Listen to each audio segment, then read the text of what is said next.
I live in Astoria, Queens, in a fourth-floor walk-up above a deli that sells coffee you can stand a spoon in. From my window, I can see the elevated curves of the N line like a steel spine. I'm 42, married, a dad, and a train operator for the subway, T/O in our shorthand. My mother still tells people I drive the train, which is close enough until the day it isn't. There's a number we don't like to say out loud in the crew room. The radio code for person under. You hear it and your body knows a truth your mouth can't make smaller. If you've never sat in the cab, here's what the first minute of leaving a station feels like. Right hand on the controller, left on the horn, eyes cutting between the markers, the clock, the platform edge, the next signal. We point and call like pilots, 2 green over red, because moving your lips tricks the brain into focusing.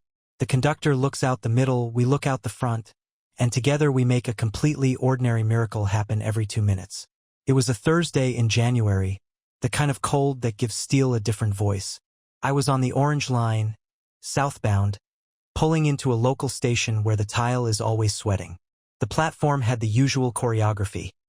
Tourists mistaking our signs for hieroglyphics, a guy with a cello case, a woman teaching a little boy to stand behind the bumpy tiles. As I came under the ceiling fan, I flicked the high beam just enough to tell people the train was arriving. My conductor chimed the doors. I eased the controller to bring us to a spot lineup that would make my instructor proud. There are days when the crowd is just a crowd, and days when a single movement punches a hole in your attention. Blue hat. That's what I saw first. A blue knit hat bobbing too close to the edge, a man with the sway of someone who slept outside or drank until the cold felt friendly. He dropped something, phone or coin, and in the stupid physics of panic he stepped forward to catch it, ankle twisting on the tactile strip. His body pitched. One knee hit the board, hand clawed, fingers slipped. The hat vanished. I don't remember choosing the horn. My thumb did the work. One long, one short, one that was just an animal noise. I dumped the air B, and the whole train crouched like a beast trying not to leap. The track lights jumped and folded, glass shivered. The steel sang in that desperate way you never forget. In the split second between seeing and losing him, my brain performed every bargain humans have ever tried. He'll roll into the trench, he'll disappear between the rails, he'll be saved by a geometry I didn't study enough. Control, southbound 12-9 at. I said the station name and my own ID like a passport. I heard my conductor in the radio too. Voice too calm. Emergency, emergency, emergency. Power off at this location. The signal ahead flashed and died. Somewhere, a tower threw the knife switch and the third rail went quiet. I heard doors in the train open as passengers did the human thing. Move toward the trouble even while telling each other to stay back. Then the part one can't dress up. The train stopped. Not before. I felt it, then I didn't feel anything for a moment because the body puts your feelings on a shelf while it tries to keep you alive. The cab became a room I didn't recognize. My hands were shaking, but they were also making gestures I'd practiced in classrooms. Key off, brake set, radio again, PA announcement I cannot remember except that my mouth said the words and the words kept the crowd from making things worse. When the power is cut, the station sounds wrong. You hear air bleed, a cough somewhere 10 cars back, someone praying in the fourth car, a kid asking if we crashed. The station agent ran down the platform with a red lantern and a face I'd only ever seen in disaster movies. FDNY came with their big bags and certainty. Transit cops shouted for room and meant it. Do not go under. A captain told me when my legs tried to volunteer and my union brain said, no, you're the operator, you stay where you are. The conductor squeezed my shoulder through the open cab door. I got the passengers, he said. It's a small sentence that can hold a life. They found him under the third car, wedged where the catwalk turns into a bad idea. The firefighter leaned in and said something in a tone I couldn't overhear.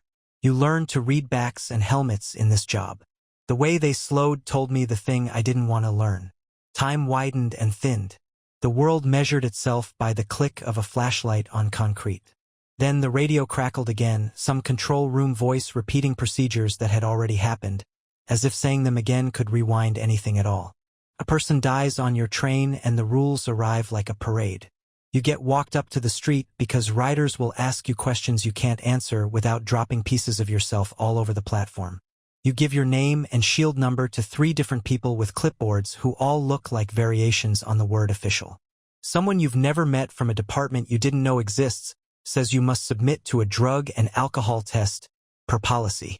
You pee into a cup in a clinic that smells like cotton balls and older arguments. Your union rep texts, "I'm downstairs," before you remember you called him. When you step back onto the sidewalk, the sun has gotten higher without your permission. They brought me to the crew room and parked me in a chair like I was a heavy box.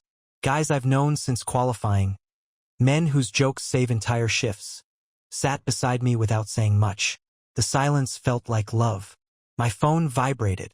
My wife, Letty. "You okay?" I stared at the 2 words until the edges went fuzzy. I typed, "I'm safe. It was bad. I'll call." There is no emoji for the sentence you don't know how to send.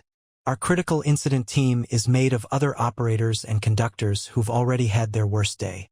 A woman named Finch brought coffee and paper cups and said, "You don't have to be brave here." She told me the mechanics. Time off the boards, EAP appointment, paid leave, the investigation timeline, the reality that the DA would find no criminality because nobody plans a morning like this. She also told me the thing the rule book doesn't. You will hear the horn when a kettle boils. You will see a blue hat every time someone drops a glove. You will count your kids' breaths until your throat is raw. You will want to never go back and also want to go back immediately to prove to yourself it was the worst day. Not all days. At home, the apartment smelled like adobo and bleach because Letty cleans when she's scared. Our son, Nico, 9, watched me with the solemnity kids have when they understand something is wrong, and also no grown-ups lie when they say, "Fine." I sat on the floor so we were eye level. "I had an accident at work," I said. "Someone got hurt." He nodded like a man older than both of us. "Did they die?" he asked. I said yes because I will not raise him on maybes. He climbed into my lap and stayed there until my leg went numb and then some. Letty made tea and texted my sister to take Nico to the park and brought me the blanket we keep for when anybody gets sick. Grief is a fever you treat with ridiculous kindness. Sleep turned weird. In the hours after midnight, the apartment was a tunnel and the refrigerator's compressor was the third rail humming back to life and the cars were rolling even though nothing in the room was moving. I gripped the mattress and told my breath what to do as if it were a trainee. My father drove livery in the 90s and used to say his worst nights were the ones where the radio kept talking after he got out of the car. I understood him for the first time. The radio was inside me now. The next day they interviewed me in a room with a ticking clock and a photo of a bridge that meant to be inspiring. My rep sat to my left, an investigator to my right. A recorder with a red eye blinked on the table. I described the approach, the horn, the brake, the call to control, the power off, the arrival of emergency services.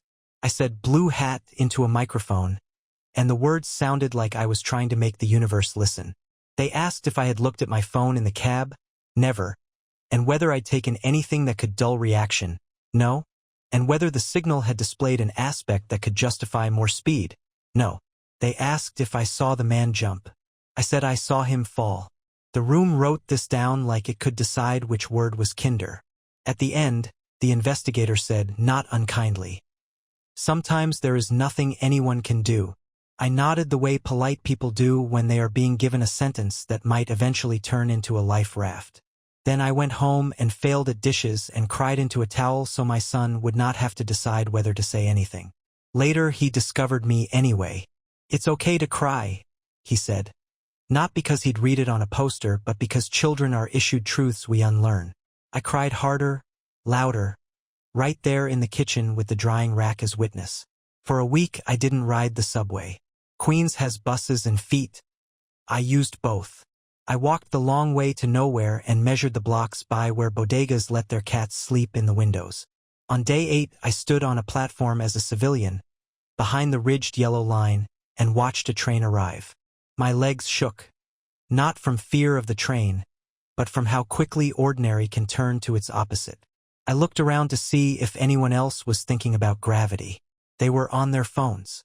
I both hated and envied them. The agency sent me to a therapist who had a shelf of model trains on her bookcase, which I resented and then forgave. She asked not about the day but about the job. What it means to go from cab brightness to tunnel dark, to trust clocks and signals and fellow humans, to say the same words 100 times and have them still matter on try 101. She taught me to uncurl my fists from the phantom controller, to say aloud what every operator will admit after 2 cups of bad coffee. That we depend on strangers not to do something we can't stop in time. Peer support met in a windowless room that smelled like donuts and dust. 10 of us, all with the same 1,000-yard stare softened by the fact that we could see each other. A guy from the A Division, grew up in Ozone Park, mustache that defies gravity, told a story from 2004 that still made his eyelid twitch. A woman from the Lexington line said she takes a different route home now to avoid the station where her night went sideways. A conductor I know from the yard spoke slower than I'd ever heard him and still managed a joke about how the only thing worse than a 12-9 is a supervisor trying to hug you. Laughter arrived like a kind of rinse cycle. I started reading more about why people end up on the roadbed. Some of it is despair. Some of it is a bad moment plus bad luck. Some of it is a dropped MetroCard and a body that believes it can beat a timetable. The numbers made me angry, not because of their size but because of how easily they can become storyless. I signed up for a pilot program handing out cards with crisis hotlines and a stupid little slogan. Stay back, stay safe, on weekend nights. We stood in vests that made us look like traffic cones and said the same sentence in 10 different tones. Sometimes people rolled their eyes. Sometimes they paused and put the card in a jacket pocket like a promise to a future version of themselves. Back at work, the training department let me sit in the simulator before I ever sat in a real cab again. They'd never had that request and then acted like it had been policy for years. I ran approaches with the speed set a hair low, watched platforms like they owed me rent, and practiced full service and BIE until my left leg stopped doing the little jackhammer. In a corner of the room, a new class watched me and whispered. I wanted to tell them to be brave without telling them what brave costs. The first time I took a train in passenger service after, I asked for a run that kept me above ground as long as possible. It was a clear day, the kind with little white clouds ladled over Queens.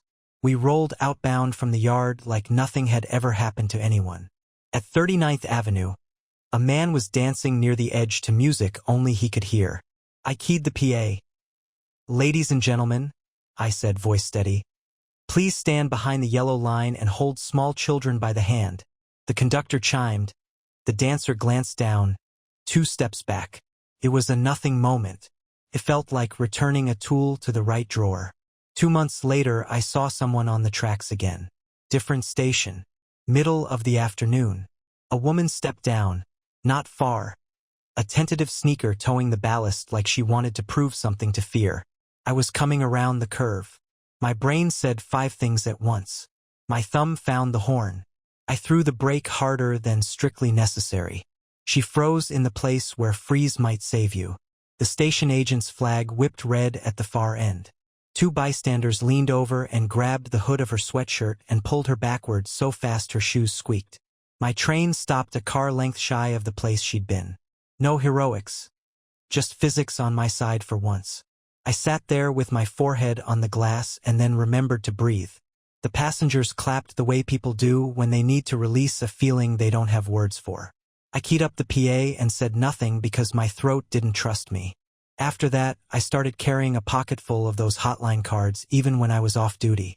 On the platform at Queensboro Plaza, I once handed one to a kid whose eyes looked like mine do between midnight and 3, and we stood there, 2 strangers pretending to watch pigeons, and he said, "You a father?"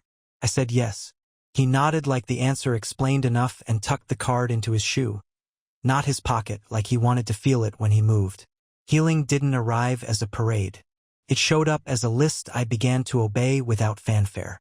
I learned that on bad mornings I should leave 10 minutes early so I could walk the long way to the crew room and not sprint into the day with my heart arguing. I learned to drink water in the cab and not only coffee because muscle needs kindness. I learned to text my wife rolling before I took the first train and clear after I birthed the last one. Not because she asked, but because telling another person makes the day a line you can draw. I also got a little louder in rooms where I used to be quiet. When someone up the food chain floated a memo about reducing dwell times, I raised my hand and said, "Safety owns the schedule." not the other way around. When a pilot program looked at adding platform attendants at 4 high-incident stations, I volunteered to work the trial.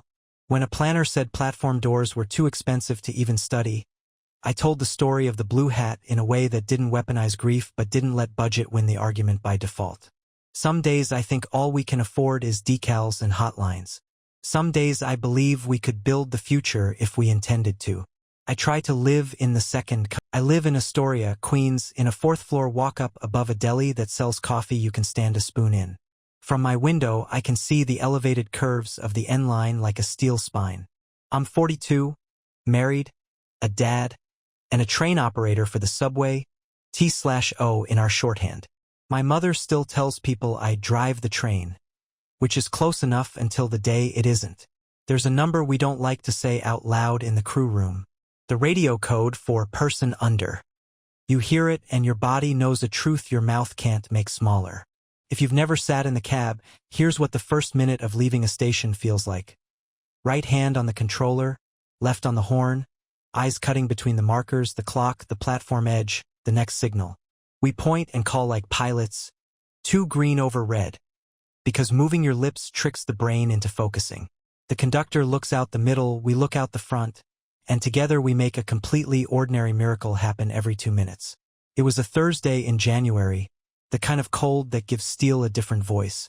I was on the Orange Line, southbound, pulling into a local station where the tile is always sweating. The platform had the usual choreography.